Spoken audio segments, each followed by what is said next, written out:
तो hello students, welcome to इलाज। अगर आप इस चैनल पे नए हैं तो सब्सक्राइब कर दें, लाइक कर दें, और आपको अगर कोई भी क्वेरी हो तो आप कमेंट कर दें। ठीक है, तो चलिए मिलते हैं, पढ़ते हैं हम लोग the march to Dandi. March to Dandi मैंने आपको जो पिछला क्लास, उसमें मैंने आपको 3 टॉपिक्स पढ़ाए थे। ठीक है, कौन कौन सा टॉपिक था? द हैपनिंग ऑफ 1922 टू 1929, इसके बारे में हमने डिस्कस किया था।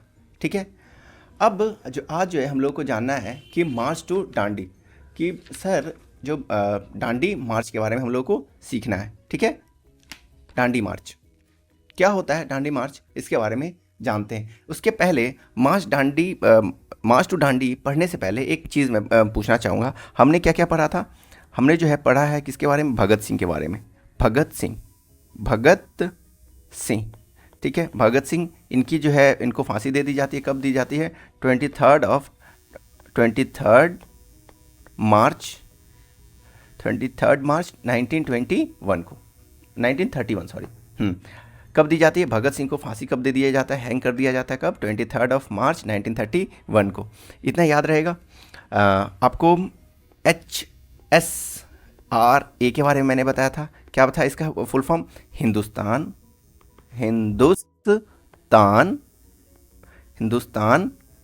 Socialist Republic association. Socialist Republic public association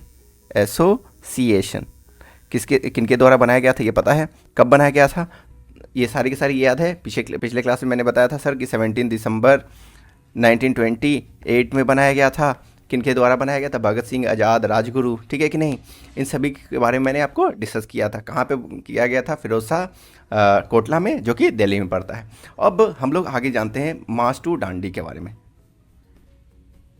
March to डांडी, तो मार्च टू डांडी जानने से पहले मैंने आपको बताया था कि 1929 में इंडियन नेशनल कांग्रेस का, इंडियन नेशनल कांग्रेस का क्या होता है? बैठक होता है 1929 में। और इसके जो प्रेसिडेंट होते हैं, इसके जो प्रेसिडेंट हैं, कौन है प्रेसिडेंट? कौन बनते हैं? प्रेसिडेंट बोलते हैं, कौन बनते हैं? जवाहरलाल नेहरू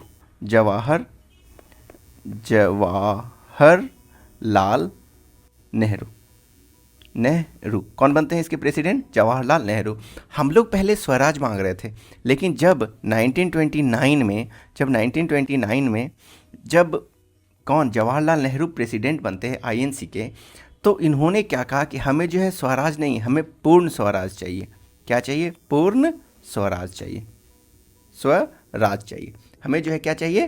पूर्ण स्वराज हमें चाहिए। ठीक है, इसी के अवसर पे जो है क्या किया गया था? 26 जनवरी 1930 को जो है पूरे इंडिया में इंडिपेंडेंस डे सेलिब्रेट किया गया था। तो याद है 26 जनवरी 1930 को क्या किया गया था? सभी लोगों ने जो है इंडिपेंडेंस डे सेलिब्रेट किया गया था। ये याद है? आरएसएस, कम्युनिस्ट पार्टी, इन सभी ने क्या कर दिया? सीधे जो है सेलिब्रेट करना स्टार्ट कर देते थे। ठीक है, कि हम लोग जो है पूर्ण स्वराज के लिए लड़ेंगे। ठीक, अब आगे बढ़ते हैं। पूर्ण स्वराज ऐसे तो नहीं मिल जाएगा। इन्होंने डिमांड कर दिया है कि हाँ पूर्ण स्वराज चाहिए। तो क्या पूर्ण स्वराज ऐसे मिल जाएगा? नहीं, यहाँ तो स्वराज नहीं मिल रहा है, तो पूर्ण स्वराज कैसे मिलेगा? तो उसी के लिए जो है क्या कहते हैं? महात्मा गांधी। कौन? महात्मा गांधी। एक मिनट, हाँ, महात्मा गांधी कौन है? महात्मा गांधी क्या करते हैं?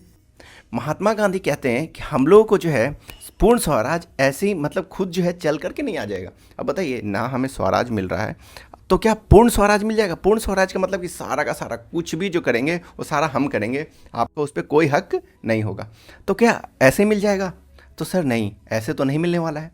तो 1930 में क्या होता है? 1930 में क्या कहते हैं कि हमें जो है क्या करना होगा? एक सॉल्ट लॉ को जो है तोड़ना होगा। क्यों सॉल्ट लॉ को ही गांधी जी अगर सोचिए आप, तो वो क्यों सॉल्ट लॉ को ही क्यों तोड़ना चाह रहे थे? ये बहुत क्वेश्चन, मतलब एक अच्छा क्वेश्चन है कि सॉल्ट ही लॉ को ही उनको समझ में आया। और भी तो बहुत सारे लॉ थे कि जो ब्रिटिशर्स ने हमारे ऊपर क्रिटिसाइज़ करने के लिए या फिर हमें मतलब प्रेरित करने के लिए डाले हुए थे, लेकिन उन्होंने सॉल्ट लॉ को ही क्यों पकड़ा? देखिए, सॉल्ट एक इस तरीके का इंग्रेडिएंट है, सब्सटेंस है, जो कि चाहे अमीर हो, चाहे रिच पर्सन हो, चाहे पुअर पर्सन हो, चाहे कोई भी हो, नॉर्मल हो, सभी लोगों को इसकी ज़रूरत होती है, सॉल्ट की। आ रही बात समझ में? सॉल्ट की सभी लोगों को ज़रूरत है। तो इसलिए क्या किया उन्होंने, सॉल्ट लॉ को पकड़ा। क्या था सॉल्ट लॉ? कि मोनोपॉली था, स्टेट का मोनोपॉली था, स्टेट का मोनोपॉली था। मोनोपॉली का मतलब एकाधिकार, कि हम ही जो है इस पे जो है क्या कर सकते हैं, ये सॉल्ट को ये बना सकते हैं, मैन्युफैक्चर कर सकते हैं और हम लोग बेच सकते हैं। मतलब मोनोपॉली ऑफ स्टेट था। क्या चीज़? कि manufacture of salt and sale. मतलब हमें जो है बनाने का और बेचने का हम ही को सिर्फ अधिकार है और किसी को अधिकार नहीं है। तो इसीलिए जो है उन्होंने सॉल्ट को पकड़ा। इसलिए सॉल्ट को क्यों पकड़ रहे हैं, समझ में आ रहा है? सॉल्ट को पकड़ने का कारण, सॉल्ट को पकड़ने का कारण यही था कि वो जो है गरीब से लेकर के अमीर सभी लोगों को इसकी ज़रूरत होती है। तो जब लॉ आएगा, द मार्च टू डांडी, ये गरीब और अमीर का जो है ना मतलब डिवाइड नहीं करेगा कि हाँ ये गरीबों का जो है आंदोलन है, चाहे अमीरों का आंदोलन है। नहीं, ये सभी का आंदोलन है। तो इसलिए गांधी जी ने इसको समझा और इसलिए कौन सा मार्च करते हैं, अ मार्च टू डांडी। क्लियर है? अब था हुआ क्या चीज़, ये क्यों पकड़ा, ये मैंने बता दिया। अब ये कहाँ से चलते हैं और कहाँ तक पहुँचते हैं ये बताता हूँ मैं।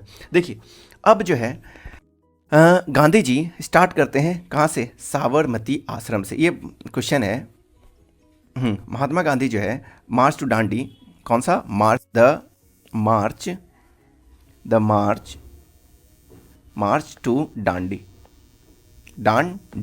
जो मार्च टू डांडी है वो स्टार्ट कहाँ से होता है? तो ये स्टार्ट होता है साबरमती से। कहाँ से स्टार्ट होता है? स्टार्ट होता है साबरमती आश्रम से। याद रहेगा, साबरमती आश्रम से। और ये जाते कहाँ पे हैं? डांडी जाते हैं, डांडी जाते हैं। इन दोनों के बीच में डिस्टेंस कितना था? तो डिस्टेंस याद रखिएगा 240 माइल है।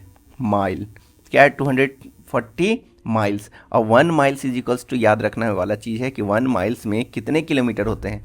तो 1.6 किलोमीटर होते हैं sir, 1.6। It means 240 miles, so that 1.6 multiply 240, so that point को हटाऊंगा, नीचे में 10, 0 कैंसल आउट, इन दोनों को मल्टीप्लाई करेंगे तो 24 मल्टीप्लाई 16, 6 4 जा 24, 2 12 14 4 2 4 8 3। इट मीन्स कितने किलोमीटर वो चले? 384 किलोमीटर वो चलते हैं। कहाँ से लेकर के? साबरमती से लेकर के डांडी तक कितने किलोमीटर हो गए? 384 किलोमीटर चलते हैं। इतने माइल्स, इतना किलोमीटर। क्लियर है? यहाँ से लेकर के यहाँ तक जाते हैं। क्यों चलते हैं? कि सॉल्ट को जो लॉ है उसको तोड़ सके। और वहाँ पहुँचते हैं और उसके बाद क्या करते हैं, खुद से जो है सॉल्ट बनाते हैं। ठीक है कि नहीं? And boiling the sea water to produce salt. तो क्या करते हैं? सॉल्ट प्रोड्यूस करते हैं। यहाँ तक कोई दिक्कत? सॉल्ट कैसे प्रोड्यूस होगा? हमें पता है कि ओशियंस में क्या होते हैं, ओशियंस में सॉल्ट मौजूद होता है। तो जब हम लोग उसको क्या करेंगे, वेपोराइज करेंगे। मतलब अगर सॉल्ट के वाटर, ओशियन वाटर को क्या करेंगे, हीट देते हैं या फिर बॉईल करेंगे, तो जो पानी होगा वो क्या होगा, वेपर बन के ऊपर चला जाएगा और नीचे में क्या बन जाएगा, सॉल्ट बन जाएगा। तो इन्होंने सॉल्ट बनाया, मैन्युफैक्चर किया। किन्होंने? गांधी जी ने। इससे क्या हो गया कि जो सॉल्ट लॉ था वो टूटा। तो क्या आपको लगता है कि जो ब्रिटिशर्स होंगे वो चुप होंगे? इस पे आपको लगता है कि ब्रिटिशर्स जो थे वो चुप थे? नहीं, उन्होंने जो है बहुत सारे ऐसे तरीके यूज़ किए कि हाँ उसको जो है क्रश किया जाए, दबाया जा सके। बहुत सारे लोगों को जो है जेल में बंद किया। ठीक है कि नहीं? बहुत सारे लोगों को जेल में बंद कर दिया पीसफुल। इसको जो है मतलब बहुत दबाने की कोशिश की, लेकिन तब भी जो है और लास्ट में जो है गांधी जी को भी फिर जेल जाना पड़ता है इसके लिए। ठीक है, लेकिन the moral of the story ये कि उन्होंने जो है सॉल्ट लॉ को तोड़ा। क्लियर? अब उसके बाद अब आता है 1937। ठीक, यहाँ तक समझ में आ गया कि सारे के सारे इस पे जो है बहुत ज़्यादा ये बढ़ता है, इसको दबाने की बहुत कोशिश करते हैं, लेकिन लास्टली जो है इस लॉ को गांधी जी तोड़ते हैं। अब आता है कौन सा, 1935 एक एक्ट आता है, इंडियन एक्ट 1935। कौन सा एक्ट आता है? Indian act 1935। अब क्या कहता है कि इंडियन एक्ट 1935 कि जितने भी आपके प्रोविंशियल है लेजिस्लेचर है, ठीक है कि नहीं, उसमें आप क्या कर सकते हैं? रूल कर सकते हैं। ठीक है, तो रूल कर सकते हैं। इसी में जो है क्या होता है कि रूल करने के लिए तो इलेक्शन अनाउंस हो जाते हैं, और इलेक्शन में जो कांग्रेस होता है, कांग्रेस को 11 में से 7 प्रोविंसेस मिलते हैं, और इसमें वो 2 साल रूल करते हैं। कितने रूल करते हैं? 2 साल रूल करते हैं। तो कब कब आता है? देखिए, एक्ट कौन सा था? 1935। और इलेक्शन कब अनाउंस होता है? 1937 में। इसके बाद 2 साल जो है कांग्रेस रूल करेंगे, तो कब हो जाएगा? 1939। तो अब 1939 याद आ रहा है वर्ल्ड से रिलेटेड। कौन सा? कि सर फर्स्ट वर्ल्ड वॉर जो होता है, फर्स्ट वर्ल्ड वॉर कब हो रहा है? 1914 टू 1918। और दूसरा वाला world war, second world war हो जाता है, वर्ल्ड वॉर होता है। सेकेंड वर्ल्ड वॉर कब हो जाता है? 1939 से 1944। याद है? देखिए इसी समय क्या हो गया? सेकेंड वर्ल्ड वॉर हो जाता है। अब जो है देखिए, हमने जो फर्स्ट वर्ल्ड वॉर में सपोर्ट किया था, हम लोग सेकेंड वर्ल्ड वॉर में भी सपोर्ट करने के लिए तैयार थे। बस शर्त क्या दिया हमने कि हम लोग जो है सपोर्ट तो करेंगे, लेकिन हमें बदले में क्या चाहिए? इंडिपेंडेंस चाहिए, हमें आज़ादी चाहिए। तो लेकिन ब्रिटिशर्स जो है रिफ्यूज़ कर देते हैं कि नहीं नहीं नहीं, हम ये बात नहीं मानेंगे।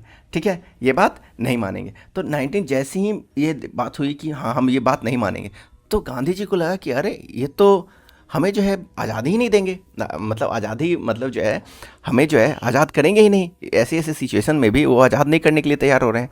तब उन्होंने एक लास्ट, एक सबसे इम्पॉर्टेंट एक मूवमेंट चलाया। उस मूवमेंट का नाम होता है द क्विट इंडिया मूवमेंट। कौन सा मूवमेंट होता है? Quit India movement. अब इस मूवमेंट में क्या था? तो क्विट इंडिया मूवमेंट में था कि आपको जो करना है भारत छोड़ो। इसका मतलब कि आपको जो है भारत छोड़ना ही होगा, चाहे आप कुछ भी करिए। मतलब लोगों को इस तरीके से लोग गांधी जी ने उकसाए नहीं बोलेंगे, बोला कि आपको जो करना है वो करिए, लेकिन हमें जो है इस वाले जो मूवमेंट है इसमें ज़्यादा से ज़्यादा सपोर्ट करिए, और इसको भी नॉन वायलेंट ही करने की कोशिश करना है। कि ये भी जो है फाइट तो करेंगे, हम लोग कुछ भी करेंगे, लेकिन नॉन वायलेंटली ही करेंगे। याद रहेगा, क्या करेंगे? नॉन वायलेंटली ही करेंगे। और क्विट इंडिया मूवमेंट याद रखिएगा 1942, याद रहना चाहिए 1942। यहाँ तक कोई दिक्कत, कोई परेशानी नहीं? बस अब तो सारे के सारे इतना जब ये इंट्रोड्यूस हुआ, तो बहुत सारे लोग मारे जा रहे हैं, बहुत सारे लोगों को अरेस्ट किया गया, बहुत सारे जो बैठे, मतलब ये जो है बहुत ज़्यादा बड़ा क्विट इंडिया मूवमेंट जो है बहुत ज़्यादा बड़ा है।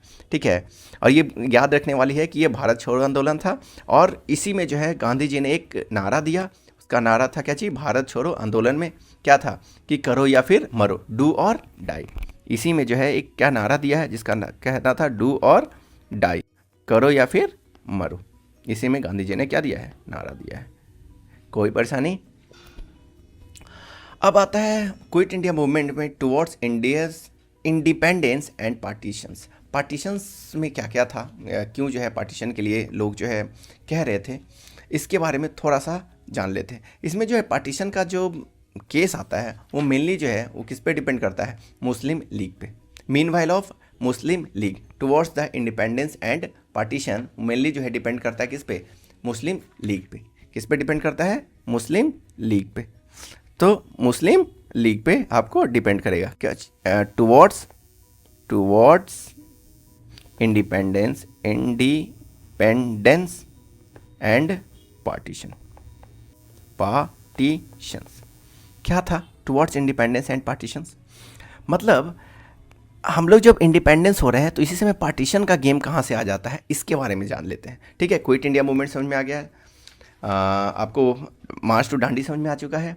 उसके बाद फिर और भी आपको ये क्या क्या हुआ 1922 से 1929, ये सारे के सारी चीज़ें मैंने बता रखी है। ठीक, अब पार्टीशन के बारे में डिस्कशन करना है कि हाँ पार्टीशन कैसे जो है पार्टीशन होता है, उसके बारे में जानना है। तो पार्टीशन में जो मेनली मुस्लिम लीग का बहुत बड़ा रोल है।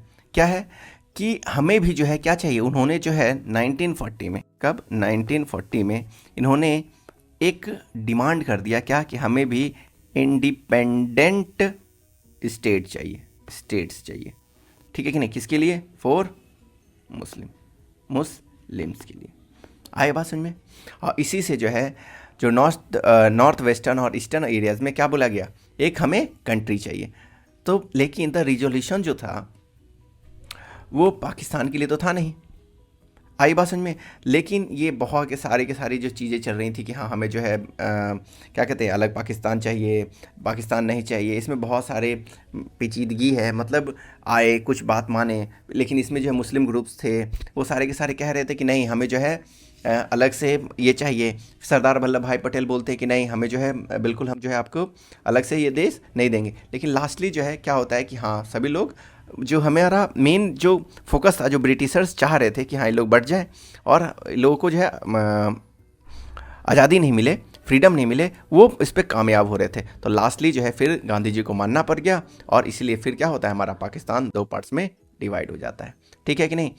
आया बात समझ में। इसलिए फिर पार्ट हमारा जो है इंडिया जो है वो 2 पार्ट्स में डिवाइड हो जाते हैं।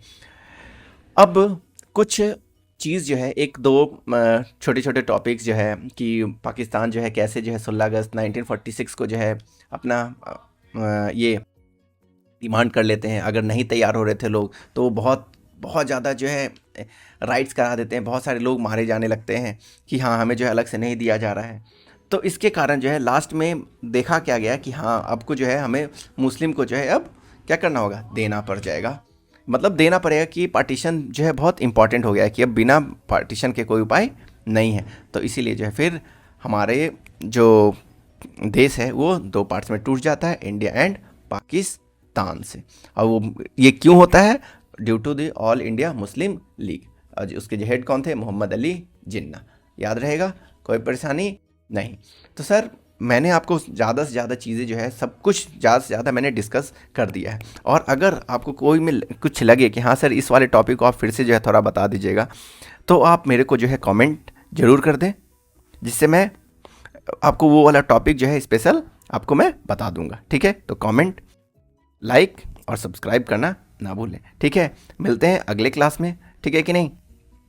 और अगला क्लास में जो है हम लोग देखते हैं कि और क्या जानना है जो, और आपको कोई दिक्कत हो तो प्लीज़ कमेंट मी, ठीक है। चलिए मिलते हैं अगले क्लास में, बाय बाय।